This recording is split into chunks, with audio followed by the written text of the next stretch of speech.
Muhammad sallallahu alayhi wa sallam. You're Allah's chosen one. Sayyidina Isa ala nabiyyina wa alayhi salatu wa salam. Bi-idhnillahi azza wa jal, by the will of Allah subhanahu wa ta'ala, he was given the permission to wake up the dead. Mu'jizat al-Nabi alayhi salatu wa salam. He went to a group of people to do da'wah, to tell them that he is a messenger of Allah and that Allah is one who is alone and has no partners. Qadirul mutlaq, does what he wants, how he wants, where he wants, befitting to his majesty Jalla Jalaluhu wa Amma Nawaluhu. Nobody intervenes in that matter. When he gave his Prophet Isa alayhi salam permission to do something that the mind cannot logically understand, what does this mean? It means that the glory and the power of Allah is expressed in this world through the people of Allah.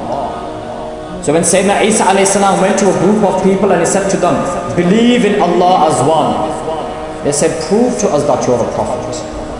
And he said, what should I do? They said, bring a dead person to life. And he said, choose someone.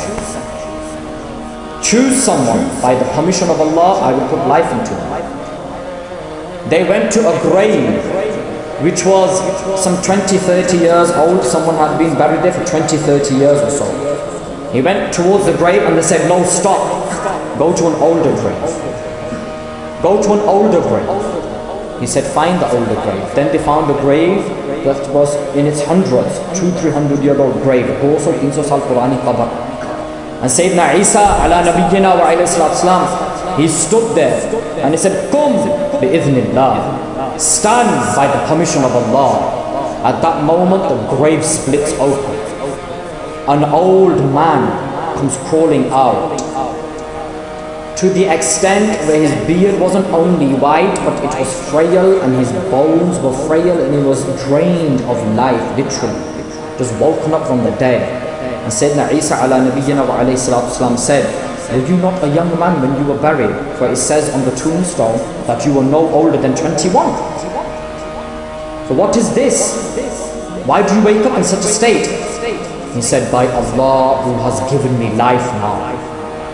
By Allah who has given me life now.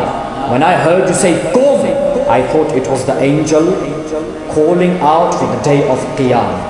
Out of the fear of being taken into account, I have lost myself.